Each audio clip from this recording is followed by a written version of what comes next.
Parce que ce qui me frappe aujourd'hui, c'est qu'il sort des livres sur l'Ukraine et qui montrent que même en dehors de ces fosses communes, il y a eu en Ukraine, avant même que les Allemands n'interviennent, la population locale qui a assassiné des quantités de Juifs. C'est peut-être ce qui explique le mur de silence d'ailleurs.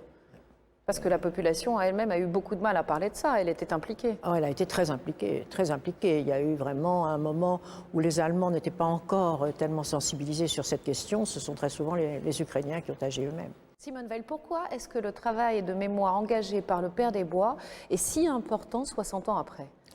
C'est-à-dire qu'on découvre qu'à côté d'Auschwitz, à côté des autres camps, même éventuellement où il y a pu y avoir des Juifs, et notamment des camps où ils ont été exterminés tout de suite, ce qui fait qu'il ne reste rien, mais on sait qu'ils ont existé, on a découvert, grâce au Père des Bois, qu'il y avait en Ukraine des fosses communes considérables et qui n'avaient jamais été découvertes jusque-là.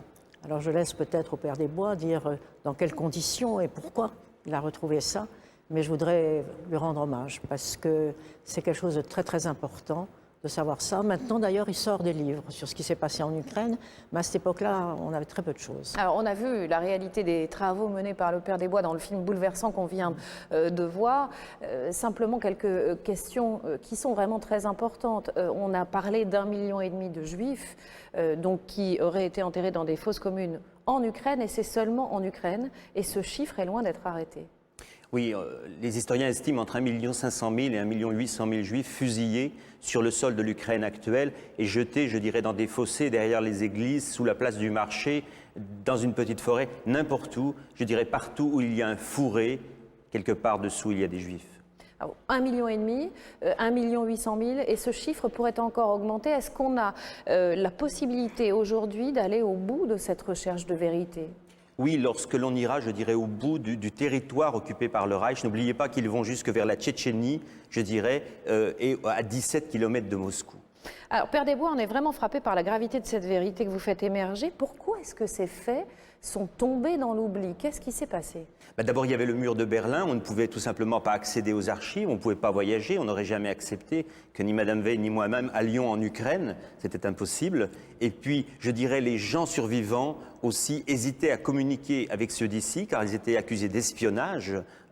Donc, je dirais, le mur du silence était total. Effectivement, c'est une vérité auquel vous n'avez jamais eu accès avant de rencontrer le Père des Bois, Simone Veil? Oh non, pas du tout.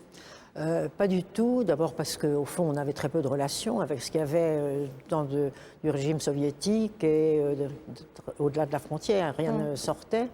Et puis je crois qu'il y a eu au surplus un véritable mur du silence, parce que ce qui me frappe aujourd'hui, c'est qu'il sort des livres sur l'Ukraine et qui montrent que même en dehors de ces fosses communes, il y a eu en Ukraine, avant même que les Allemands n'interviennent, la population locale qui a assassiné des quantités de Juifs. C'est peut-être ce qui explique le mur de silence d'ailleurs.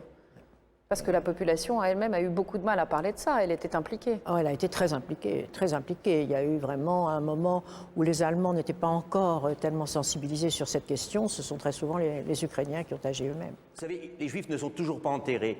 Les morts de la Shoah ne sont pas enterrés.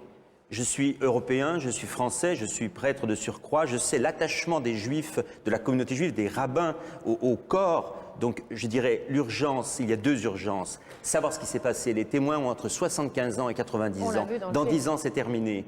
Et puis, enterrer les corps avec dignité. Aujourd'hui, on déterre les corps pour avoir leur dentaire, en pleine Europe. On ne peut pas. C'est tout simple. Simone Veil, vous comprenez cette démarche et cette volonté de ne pas s'attacher justement, on va dire, au profil, entre guillemets, même si le mot n'est pas très bien choisi, des assassins, mais plutôt de s'intéresser aux victimes? Je suis tout à fait d'accord avec ce qu'a fait le Père des Bois, parce que les assassins, la plupart sont morts. Alors ce qu'on aurait, ce sont les témoignages de leurs enfants, de leurs petits-enfants. Je ne vois pas très bien l'intérêt, sinon de les bouleverser. Ils ne sont pas responsables du tout. Alors que les morts n'ont pas été enterrés, qu'on ne sait pas ce qui s'est passé. Et que moi, dans mon approche de la Shoah, d'une façon générale, ça a été beaucoup plus de faire l'histoire pour que ça serve comme leçon, plutôt que d'essayer de sanctionner, et surtout quand il s'agit de faits aussi anciens. Je crois que ça serait sans intérêt. On ne les retrouverait pas. Les jeunes qui sont là aujourd'hui, ils le subissent. Ils n'y sont pour rien. Et je crois que ce qu'il faut, c'est savoir ce qui s'est passé. Et comment ça s'est passé, ça oui, sûrement.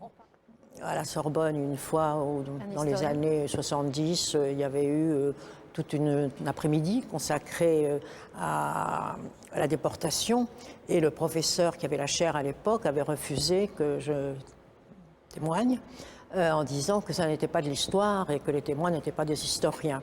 Et il a fallu l'intervention du recteur de l'époque, Mme Harweiler, pour qu'on accepte que je parle, mais ce que j'ai dit n'a jamais été imprimé dans les comptes rendus de cet après-midi.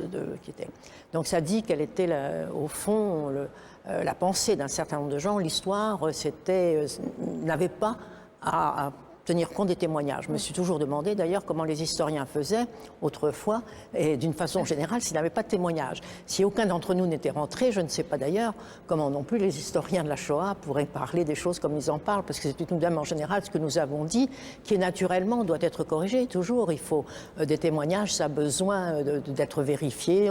Certains ont vu certaines choses, d'autres ça se complète.